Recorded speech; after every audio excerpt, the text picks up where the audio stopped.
Hey, Slater Crusaders, America's the greatest country in the world. Thanks so much for being here.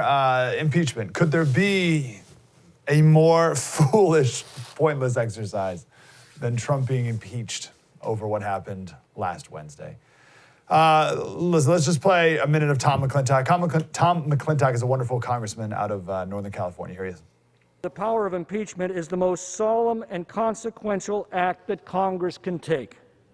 To use it in this manner, in the heat of the moment, with no hearings, no due process, many members phoning in their votes after a hastily called debate, exactly 1 week before a new president is to take office, trivializes this power to the point of caricature. Benjamin Franklin warned us that passion governs, and she never governs wisely. In our passions this week, we've set some dangerous new precedents that will haunt us for years to come. Yesterday, we redefined intemperate speech as a physical incapacity requiring removal from office.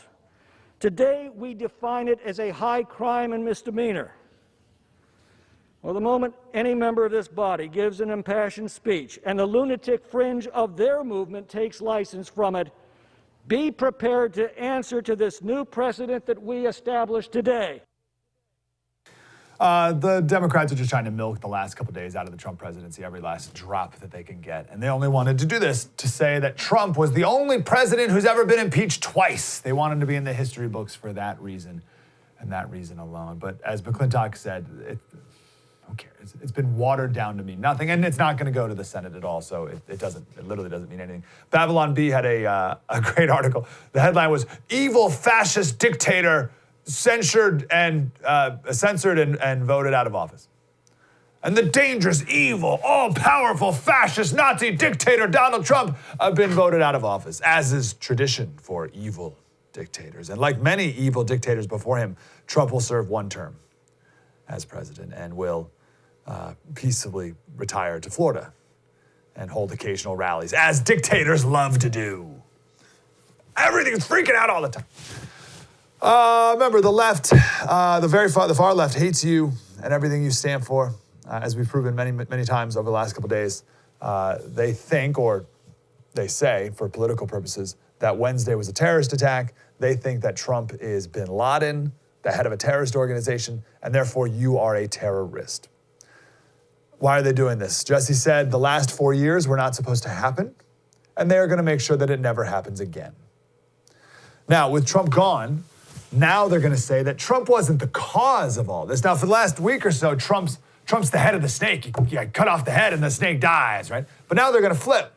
Now they're going to say, no, Trump wasn't really the cause of it. He was a symptom of it. He was the result of what's really going on in this country. So now we need to really root out the domestic terrorists, you, to make sure that no Trump ever rises to power again. That's the play moving forward.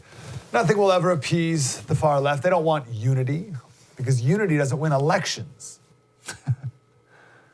So the question is, will Biden, as the head of the Democratic Party, and Kamala as the next president, will they lead towards unity, or will they continue to say that we live in a racist, terrible, horrible, evil, awful country, as they've done, as that was their first statement after what happened last Wednesday? Okay, that's it. That's all I want to talk about impeachment. It's so stupid, I don't want to be distracted by it anymore. Can we get some good news here? Eugene Goodman. Have you seen Eugene Goodman? All right, let's watch this video here. This is fantastic. So protesters, rioters, they come in. Eugene Goodman, he's all alone. He's the only cop at whatever door they were able to enter. Look at this moment right here. Now, it doesn't look like anything. I saw this video first, and I just thought, this guy is very outnumbered, and I hope this mob doesn't, full-on attack him. Guys, can we start it over one more time? I want to start from the beginning before we get to the end here again. So he backed up these stairs, but look what he does as soon as he gets to the top of the stairs. There's a choice right here. He can either go down that hallway or lead the mob this way. What's down that hallway? The Senate chambers. He knows that. The mob doesn't. One more time, guys, to play it from the beginning here, because there's one subtle thing he does here, which is pretty tremendous. So he knows that at the top of this, if you turn right at the top of the stairs, you go down to the Senate chamber. The mob doesn't know that. But look what he does right here. He pushes him in the shoulder just a little bit. Right? Boom. Come on, guys, this way. That is a beautiful work of art. That's fantastic. And then what's down this way? If you keep going, what's down that way? A bunch of other police officers. Isn't that amazing? Now, freeze frame, guys. You got the freeze frame of this moment here? This is a freeze frame when he just comes right up to the top of the stairs and he just peeks down the hallway to see what's going on. Masterful. Fantastic. Eugene Goodman. Second good news. Last couple days, especially on the radio, but here too, we spent a lot of time talking about social media and big tech and how we need to decouple and decentralize. We got to get away from these giant social media companies and create new places. What does this look like exactly? Well, the first, by the way, is one of those for media. Fox News has their lowest ratings going on. Right? They're getting crushed by CNN and MSNBC, and they deserve that. We're the alternative. Fox News, it's so weird. Like, I don't know what people thought Fox News was. Fox News is a giant corporation in New York, a giant New York City corporation run by some liberals from Australia. Anyway, what does the next step look like exactly? And there's a lot of unknown. And that's not, people don't like that. Right? People don't like stepping out into an unknown. People don't like leaving even a known bad situation into the unknown. We prefer known. Even if we know it's bad, at least we know it, than stepping out into an unknown. But I want us to embrace this unknown moment right here when it comes to big tech and what we're gonna do to communicate and connect moving forward. So Jack Murphy has a book called Liminal Order. I don't know what that word means. Liminal, have you ever heard that word before? So liminality, it's from the Latin word meaning threshold. And it describes the state of ambiguity and or disorientation that occurs in the middle of a rite of passage, right? So let's take a clear example here. We don't have rites of passage in America. So let's pretend you're in an African tribe. You're a boy in an African tribe. Right? And the rite of passage is the men in the tribe take you out and you have to go kill an animal all by yourself. Right? Your first animal all by yourself. Right? That rite of passage, that middle period, right, where you leave your old identity as a boy, but you're not yet the man, like that middle period, that's liminality, that unknown, that ambiguity, that disorientation, that confusion. That's liminality. And that's where we are right now with the internet. And it's disorienting, it's confusing, and I don't know what to do exactly, but I just want us to pause and embrace this moment right now because it's a good thing. Because what that means is you've stepped off the known of big tech. It feels comfortable there. We've been there for a long time. So it feels good. I know it. I get it. I go on Twitter or Facebook or whatever, and I know what it looks like. I know how to navigate it. So people want to stay, but get off of it and embrace the unknown. I think what big tech has done to Trump and others, I think it's a good thing. I'm so glad it happened because it's finally telling conservatives to do what we should have done a long time ago. It's the frog in the water analogy. Did we share this yesterday? I forget if we did. Everyone knows it, right? You put a frog in boiling water and it jumps right up. But if you put a frog in cold water and then you slowly turn up the temperature, the frog won't jump out, right? And then it'll die. It's morbid, but big tech just turned the water up way too fast. And a bunch of conservatives all of a sudden were like, oh, wait, what's going on? I'm out. And good. I'm grateful for how quickly they turned that heat up. So we're going to talk more about this on Monday, but we've moved over to locals.com. I've moved over to locals.com, MikeSlater.locals.com, but I'll do a full presentation about that on Monday. I don't know what this means, this tweet, but it's from Naval, who's a smart guy. He said the first generation of the internet was partially decentralized and built upon stateless open web protocols. The second generation of the internet will be fully decentralized and built upon stateful open web protocols, aka public blockchain. Again, I don't know what that means. But the point is, this current state of the internet that we currently have lived through, it will not last forever.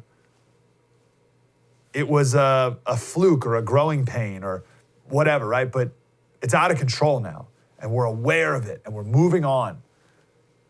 Another quote from Navalny says, we're transitioning through a temporary bug in the internet's history before we knew how to build open social protocols. At first, the internet transferred data, then it transferred scarcity with Bitcoin, then computation, Ethereum, coming up identity and social graphs. I don't know what all that is, but the transitioning is the key. We're transitioning to a new era. And I'm very grateful that there's good people out there who are working on this with good motives and intent, and dare I say, even principles and values. Peter Rex is a name that's been thrown around there a lot these last few days. He's a billionaire San Francisco tech guy. He now lives in Austin. His company moved him out there. He says we need a couple things in this big tech world, and he's working on them, and others are too. First, we need tech entrepreneurs who are grounded in Judeo-Christian thinking. First thing. On my radio show the other day, we read an article of Peter Rex where he talked about the worldview of people in Silicon Valley. What is their worldview? How do they view the world? Nihilistic is to say the least. Maybe we should do a segment on that, actually. But the point is, it's a bad worldview. It's not a good way to look at the world. And therefore, we shouldn't be consuming products from people with this worldview because it slowly changes our worldview. And it's not good. So we need tech entrepreneurs who are grounded in a worldview of Judeo-Christian thinking. Second, he says we need to create new tech power centers outside of San Francisco where they culturally understand faith, family, and freedom. We talked to Matthew Peterson 2 days ago, or yesterday, from The American Mind, and he talked about how red states, we need to start investing more in the red states. Why do we allow these power centers to exist in New York, DC, San Francisco, LA? It's not necessary anymore. And I think where something is located makes a really big difference in what is produced. Third point, we need tech that serves people and not machines. So this guy, Peter Rex, he sees great hope for the future because we are going to take leadership away from big tech because they can only speak to computers and we can speak to the soul. They don't even have a concept of the soul. So we just happen to have lived in a time of mass consolidation, and now everything is decentralizing. And we need to lean into that big time. There's online college courses now. Coursera, there's a bunch of others where you can take courses from different colleges and create like your own degree. That's amazing, breaking up this university system, which needs to be broken up. There's virtual healthcare companies. We got to decentralize away from those behemoths. I don't understand Bitcoin, but that's moving away from even centralized money. Nebraska just proposed a bill that would start funding students instead of public school systems. Let's stop funding centralized bureaucracies and systems and start funding students. It's a perfect example of decentralizing. Finally, people see that these massive institutions don't have your best interests at heart. And why would they have your best interest at heart? They don't even have a heart. And the more we decentralize things in our life, the more of a sovereign individual you will be. And this is a good thing. And these last 4 years, and honestly, we made this point before, that Trump became president because of social media and because of the media. Live by the sword, die by the sword, right? But we wouldn't have this constant outrage, this insanity, just nonstop bombarded, if it weren't for these social media companies. So I'm out of the game. Join me. We'll do a full presentation on Monday's show, MikeSlater.locals.com, about why I am moving over there. But these people are the worst. Coming up next, I want to talk about what Black Lives Matter rioters, MAGA rioters, and Antifa rioters all have in common. We'll do that next. True story. Mike Slater, spread the word.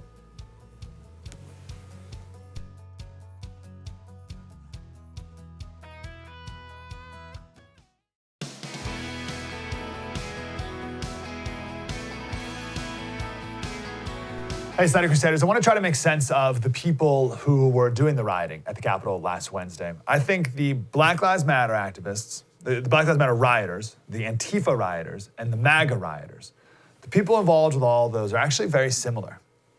They all lack meaning in their lives, identity, and purpose. meaning, identity, and purpose. And when you lack these things, it feels like you're drowning. And when you're drowning, you'll grab onto the first piece of debris that floats by so that you can take a breath.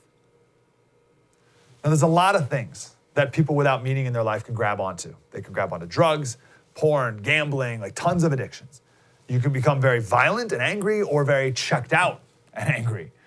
And one of the infinite number of things that people can grab onto when they're feeling this way is politics. And if you lack meaning, identity, and purpose, it's very easy to become an extremist of any kind, but an extremist of really any kind within the political world. Now, what's the root of lacking meaning, identity, and purpose? If we can get that, if we can identify that, then I think we'll understand the root of all the riots this summer and what happened on Wednesday in the Capitol. And I'd say the answer to that is fatherlessness. If it was possible to take a survey of the people who were involved in all of these events, including at the Capitol, I guarantee you most of them did not live in stable homes, did not have present fathers, or generally lived in a culture, a community, a home of malaise and nihilism and purposelessness. And it led these people to ask, what's the point of it all? What's my meaning? What am I doing? And when you start asking these questions and you don't find answers immediately, you'll grab onto anything for stability or the illusion of stability. Got some insight here from Mary Eberstadt, and she has this great line. First of all, we know the stats of fatherlessness in prisons and drug use and domestic violence and all that. But she has this great line. She said, fatherlessness leads to a search for father substitutes. Fatherlessness leads to a search for father substitutes. Now, a father substitute could be like a great thing, like a grandfather, a coach, some positive role model and influence, that's great. Mostly it's a gang. Mostly the father substitute is a gang. The Minnesota Psychological Association just published a study in August and said the obvious, right? We all know this. A high percentage of gang members come from father-absent homes, possibly resulting from a need for a sense of belonging. Gaining that sense of belonging is an important element for an individual. Through gangs, youth find a sense of community and acceptance. Same thing with all the extremist political groups. In addition, the gang leader may fill the role of father, often leading members to model their behavior after the individual. Having a father in a child's life greatly reduces the likelihood of a child joining a gang. The author, but again, so it's not just gangs, right? It's all these extremist things. The author of White Fragility, Robin DiAngelo, her parents divorced when she was 2. The author of So You Want to Talk About Race, her dad left the family when she was 2. Why I'm No Longer Talking to White People About Race, raised by a single mother, no father in the picture. Ibram Kendi, the anti-racist book, he was raised by his grandmother. Colin Kaepernick, his biological father left before he was born. You want to keep going? So what's the connection between all this? If your identity is not in your name, like your family name, this is who we are. This is who we are as Slaters. This is how we raise our kids. Like, oh, you're a Slater. This is what that means. And if you don't have a father to look to, if you don't have that, then people look for protection and community and meaning in other identities. I am black. That's who I am. I am a black, gay, trans, whatever, right? You look for identities and you find it in these superficial, shallow things, like I am this. Now, same thing for super far right? The founder of the white nationalist group, it's Identity Europa or whatever. His parents divorced when he was a kid. The founder of the Right Stuff, another white supremacist group, his parents were divorced. Founder of the American Nazi Party, his parents were divorced. Right? The Atlantic did a piece on some neo-Nazi guy, and the guy had a great line. He said, like so many emotionally damaged young men, he chose to be someone and something bigger than himself on the internet, something ferocious to cover up the frailty that he couldn't abide in himself, right? So you're lost, you're broken, you're confused, you feel this big in real life, but on the internet, you can be, right? So you create this persona, and it's of extremism because you're trying to find your identity. Culturally, we have broken family ties. We've lost our church ties, and church is fellowship, and service and God, so we've lost that. We've lost our connection to our country anymore. Patriotism's at an all-time low. Of course, your kid's school teaches them to hate America. So we got those, right? So again, loosening of family ties, loosening of church ties, loosening of patriotism and ties to culture, country. That's very bad. Right? You lose all three of those, right? We're unmoored. We're unmoored, floating out there, right? On top of that, we have social media manipulating people, creating all of the worst incentives. New York Times wrote a really wonderful piece. Ben Smith wrote a really wonderful piece in the New York Times. He used to be the editor-in-chief of BuzzFeed News, and now he works over the Times. And he told the story of two people that used to work for him at BuzzFeed. And now they're very far, like they were rioting at the Capitol, like white supremacy, like crazy front, right? And he talked about one of those guys who back at BuzzFeed would do anything for the Vine. Remember Vine? It was that app back in like a couple years ago, and he just made 6-second videos. Right? He would do anything to get views on the Vine. And then he went loco, right? And he stormed the Capitol on Wednesday via, with his live stream. Anything for the views, right? But Ben Smith, he knows this guy. He said back at BuzzFeed, he was sensitive. He was desperate to be liked. Ben talked to some former colleagues, and he says, they all said that something seemed to be missing.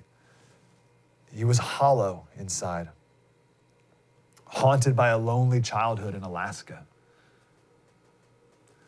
Now, Smith said he's not writing this article to make like a pity party for this guy. I love this quote here. He says, to me, this story is about something different, a sort of social media power that we helped sharpen at BuzzFeed that can exert an almost irresistible gravitational pull. If you haven't had the experience of posting something on social media that goes truly viral, you may not understand its profound emotional attraction. You're suddenly the center of a digital universe, getting more attention from people than you ever have. The rush of affirmation, that's the key, can be giddy and addictive. And if you have little else to hold on to, you can lose yourself to it. That's it, it's the affirmation. If you lack meaning, identity, and purpose, you'll do anything for that rush of affirmation. Why do so many girls and women post risque pictures online? It's attention, it's affirmation. Daddy issues is a term that was way before the internet came around. Girls and women looking for affirmation because they never got it from their father. It's the same thing for men. It's just exhibited in a different way. This is a former BuzzFeed employee. His politics have been guided by platform metrics. Not the truth. It's just whatever gets the most likes. That's someone who's unmoored, disconnected, not even searching for truth. This guy's story isn't quite the familiar one of a lonely young man in his bedroom falling down a rabbit hole of videos that poison his worldview. It's the story of a man being rewarded for being a violent white nationalist and getting the attention and affirmation that he's apparently desperate for. How much of the internet, and therefore how many of our inputs, of your inputs, my inputs, are from people who are not driven by a search for truth, but driven by a search for affirmation. They're desperate for it. They're desperate for affirmation. They'll do anything for it. Do you want to follow those people? Do those people make good leaders? Do those people make healthy role models for your kids? Do those type of people make for wise sources for information? I know I mentioned in the last segment, but on Monday we're going to do a full presentation of how I personally am leaving big tech. It's MikeSlater.locals.com. And this is it's Dave Rubin's platform, MikeSlater.locals.com. And this is one major reason why. And again, we'll do this all on Monday, but I'm sick of being bombarded, right? I'm just bombarded. You go on the internet, you're just bombarded all the time with outrage. I can't, I'm out. But also, who wants to be manipulated by an algorithm that promotes people whose highest goal isn't truth, but affirmation and likes? Yeah, I'm done. Coming up next, Spencer Klavan, the great Spencer Klavan, will be here. True story. Spread the word.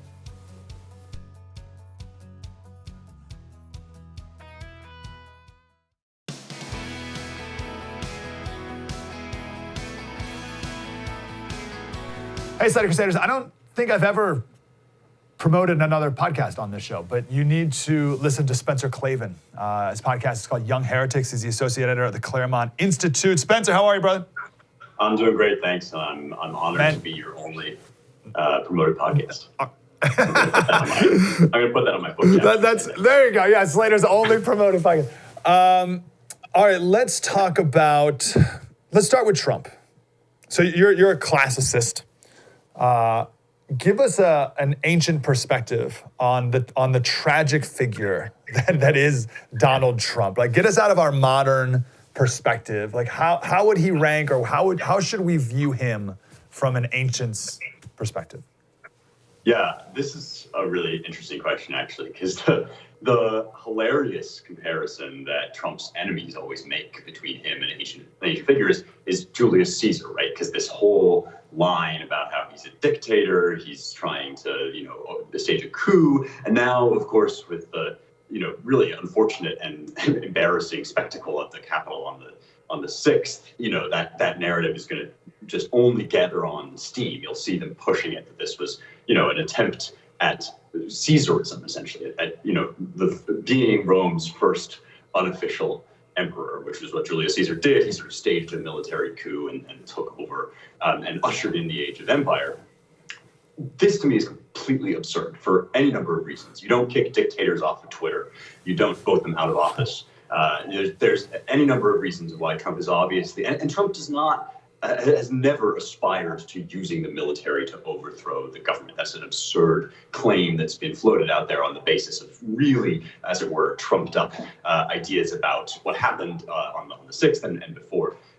What we're really looking at here, the real comparison to ancient Rome here, is with the 130s BC, which is a less well-known period in Roman history, but it looks almost exactly like ours. What happens in the 130s and then shortly thereafter is the elites in Rome, the Senate and the patricians and the guys that are supposed to be leaders in Roman society, they completely fall down on the job. They don't know what to do with all the new land that Rome has gotten.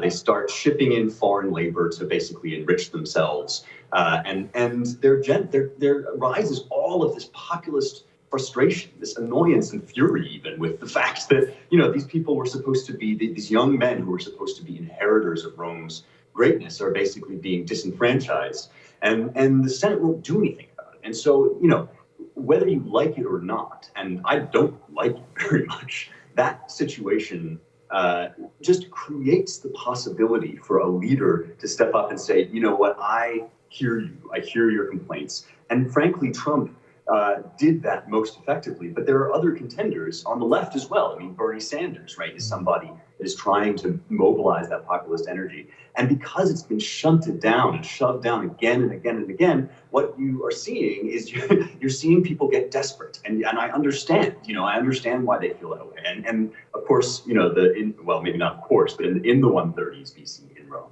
what happened is the Gracchi brothers, these very sort of let's call them charismatic tribunes of the people, started to propose all this stuff like UBI, like universal basic income and land reforms, and also all sorts of things that we're currently seeing, all these different remedies to just get something to the people that would address the reality of their concerns, rather than these sort of erudite, abstracted maunderings that were going on among this oligarchic upper crust.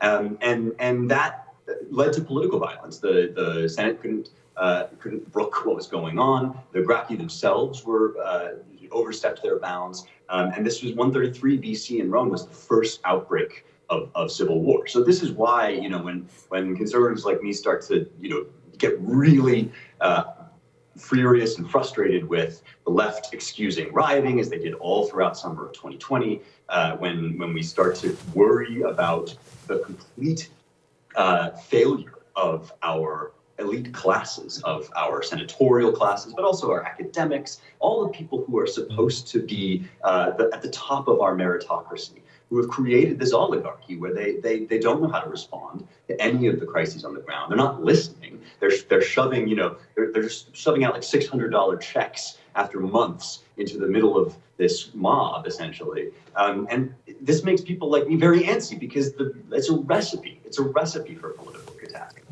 Trump's really, will go down, I think, as the first person to even recognize that this was a problem for all of his laws, for all of his excesses. This was a guy, and you can tell from the way people respond to him, this is a guy who listened. And he suffered the costs for it, and he also was imperfect. And hopefully there will be somebody who follows him that is, even more skillful at what he does, but manages to avert the kinds of crises that Rome went through after the 130s. Yeah, so good. I love perspective and peace. That's the name of this game here, and you do that so good here. I love that perspective, and it brings me peace knowing that there's nothing new under the sun, although that did lead to a civil war.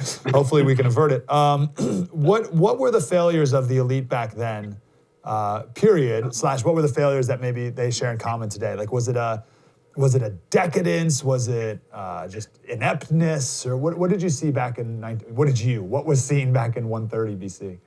Yeah, well, when I was there, my personal experience was, my lived experience of the 130s BC in Rome is that, Rome had ballooned outward. It had gotten enormous in a way that nobody, even the Romans, really quite expected it to. I mean, all these Macedonian and Hellenistic empire. Alexander the Great, right, dies in 323 BC, and he leaves these sort of imperial inheritors. The Seleucids are one big one, and then there's Carthage, which is not an inheritor of Alexander, but is another sort of competing power. And Rome, over the course of the centuries before the crisis, had just, had beaten them all, and nobody really thought that they would get as big and as powerful as they did. And they, then they had all this land. They didn't know what to do with it. And the thing that they kind of should have done with it, and some people wanted to do with it, is give it to the young men of the new generation to farm and to build a middle class, right? You're supposed to, if you're trying to form a functioning republic, you need a healthy middle class. And they were trying to create some degree of social mobility. But what happened instead is essentially that the rich gobbled it up, and they gave it to imported foreign labor and slave labor to farm. And that left you with this disenfranchised, angry, and in some cases militarized crowd and mob that was just ripe for manipulation. Now, obviously, we are not Rome in the 130s, but you can probably already tell where I'm going with this, right? We also have a middle class that has been shoved out of our economy. And they were shoved out on the basis of this sort of blithe indifference that, like, a dollar is a dollar, and if a job goes overseas, then to China, then really, it's just a rising tide lifts all boats. And it was this kind of weird mutation of hyper-libertarianism. We believe in free markets in America, of course, but we kind of expanded that out to the whole globe and said, well, it doesn't matter if the Rust Belt, just move out of the Rust Belt, just get a training in tech or whatever. And we told them this nonsense as if it didn't matter that their communities were being ravaged, that the opioid crisis was running rampant. And we created exactly that same class of frustrated, unheard people.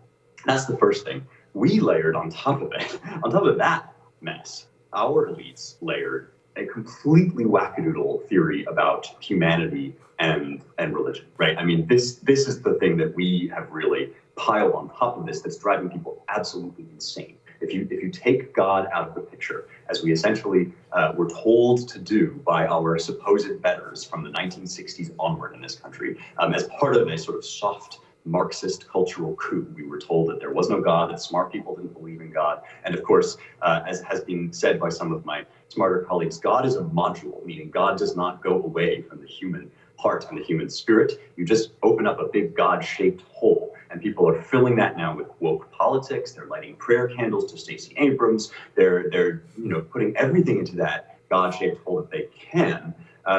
And on top of that, they don't know how to think about themselves. They don't know how. They've been told that their masculinity is toxic, that it's oppression to stay at home and care for children if they're women, right? And this sort of thing, which kind of came later for Rome, has come now for us. And so those are the two things we have to be thinking about, right? How do we re-enfranchise our middle class, and how do we get rid of this garbage that people are being sold? Perfection. You did a segment an episode on your podcast, Young Heretics. Everyone needs to listen to it, on honor. Yeah. How we could, there's obviously different ways we can look at it. I don't want to be pointing fingers anymore. How do I show it? How do we show it? And then why is it important that we show it? What if we don't, right? What if we only point fingers? Yeah, I'm really glad that you asked the question that way, because the reason I did that episode on honor, on Young Heretics, is that it's the thing that the people can do. And so what I mean by that is we're a republic. America is a republic. We're still a republic, thank God, despite the many attempts to unmake our system. We are still, at least nominally, a three-part regime. We have an executive, a sort of replacement for the monarchy, a leader. We have an aristocratic class, both in our Congress and in our sort of elites, and the people that I'm saying have now failed. And we have a people. We have people who vote. We have people who participate locally in government. This is an ancient form of government. Polybius, in his description of Rome, says this was the great reason for Rome's success, this perfect calibration of all the different kinds of government. And he goes through, in book 6 of his histories, he goes through all the different things that people do in those different roles. What do people do? What's the power of the executive? What's the power of the aristocracy? The power of the people, and this is, he says, you could almost look at this as the greatest power in any society. The power of the people is to award honors and to shame evil. It means that your job as a human being is to have an honest view of the world that you can stand behind with integrity, and to call good good and evil evil, as the Bible says, right? Isaiah says, what's the great sin that everybody is committing before this, in this downfall of Jerusalem? They call good evil and they call evil good. That's what honor is about, right? People think honor is about like, oh, you get a special award or you get a pat on the head. It's much deeper. It's not that superficial. It's what is your vision of the world and how do you enact that in your daily life? So look, here's a good example, right? We look at the Ivy League Academy, and we just recoil at how horrific some of the stuff is that they're teaching in these classes, that white people are inherently guilty, men aren't women, anti-human, anti-American stuff. But we still send our kids to them, right? I mean, we still act as if these schools were deserving of the highest honor, and the highest possible honor, of course, is to invest your children, your most important asset, in somewhere that you think will train them up. Don't send them to a place that you think is shameful, right? I mean, this is where, and once we start doing that, and once we start speaking without shame the truth that we see, the Bible, I think, shows us that that's not necessarily going to turn out great and happy and hunky-dory for us. But it also tells us that it will be the source of the greatest and only riches that really matter in the world, which are riches in heaven, right? You call the good good, you call the evil evil, and you personally will be probably doing the greatest thing that you can to save the republic. There's a lot that's out of your hands. This is not. Honor is in your hands. Beautiful. And we got to go like 20 seconds. People have been calling me all the time, like, what do we do? What do we do? And my answer isn't as eloquent as that, but it's essentially like you have your circle, right? And that's your influence. Right. But it's, as I say it, I can tell it's so uncomforting or unappealing. It's like, no, I want to press the button that fixes everything, right? And it's not a button, and that's frustrating. What do you say to that? Yeah, man, I don't have an easy answer to that. We've gotten addicted in this country and in the conservative movement to big national federal solutions. We think about new parties, right? People that want to kick out the Republican Party, they're announcing the new federal party. That's not how it works. Like the left knows this. The left knows it. So you better figure it out too, right? The left knows that you start in the cities, you start in the schools, you start in the home. That's how they unmade the country. That's how we got to remake it. Oh, see, listen, if you're not watching Young Heretics yet, what are you doing? Young Heretics, Spencer Clavin. You're the man, Spencer. Do it again. Thanks, bro. So great to see you, Mike. Thanks a lot. Perfection. We'll talk about court packing coming up next. True story, Mike Slater, spread the word.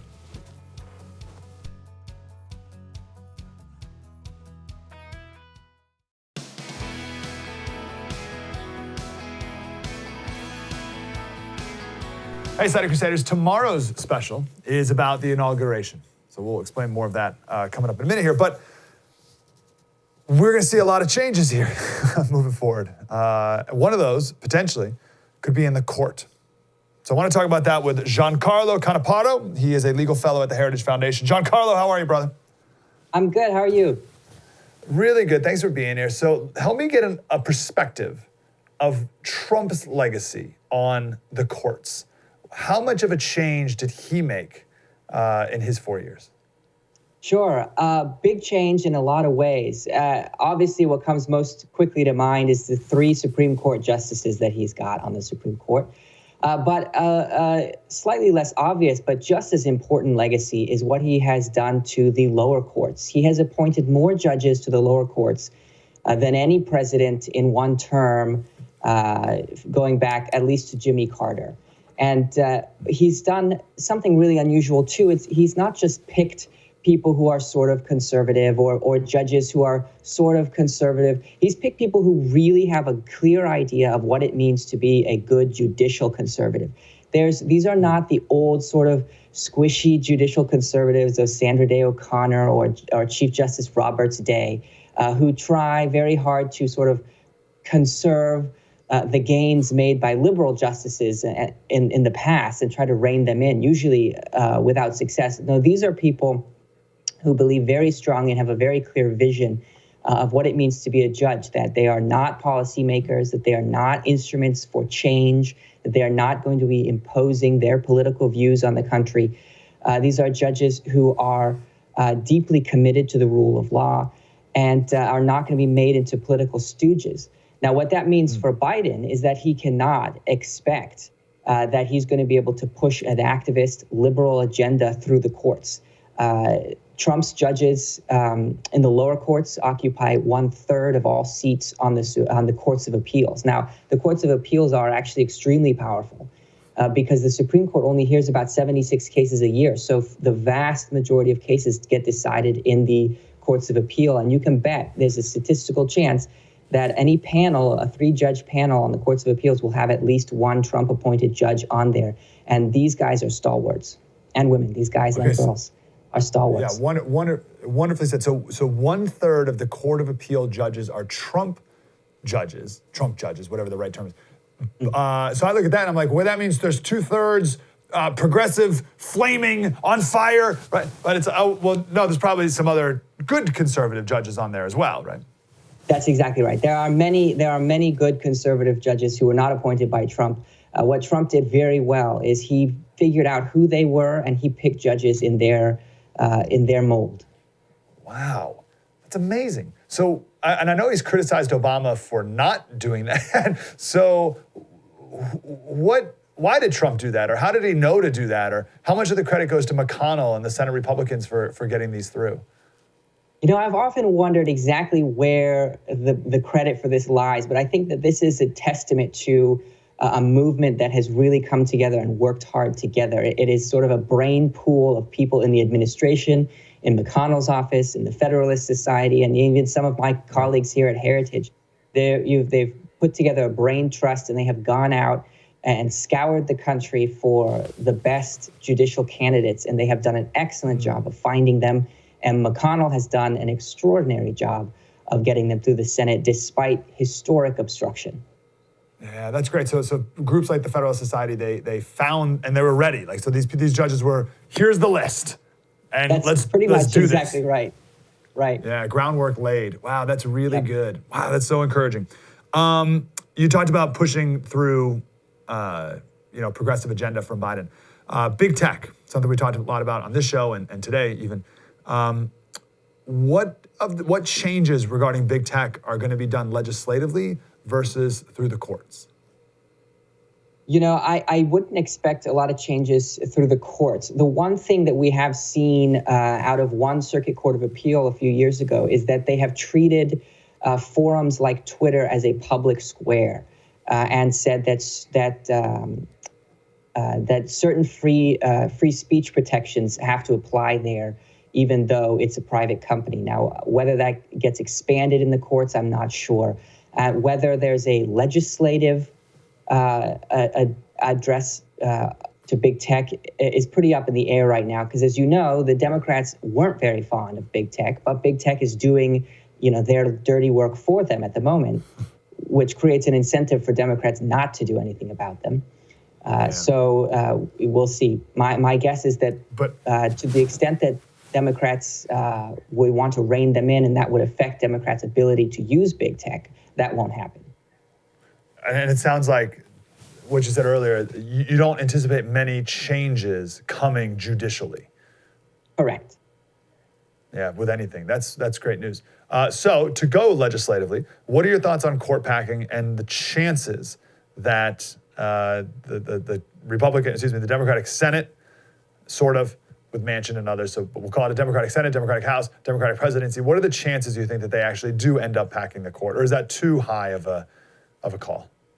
No, I mean, there's always a chance. Look, Senator Manchin really is the only thing stopping court packing from happening. And he has said that he's not in favor of the filibuster reform, which is necessary for court packing. He's not in favor of court packing, but there's going to be a tremendous amount of pressure brought to bear on Joe Manchin. And he has bills that he has sponsored in the past that he could get through the Senate if he committed to filibuster reform, which would pave the way for court packing. So there's even a temptation, notwithstanding the pressure that he's going to face from a lot of Democrats. Wow. He'll have an incentive to do it, to get his key bills through. So we'll see. It is not a stable position to have the fate of the independent judiciary hanging on one man.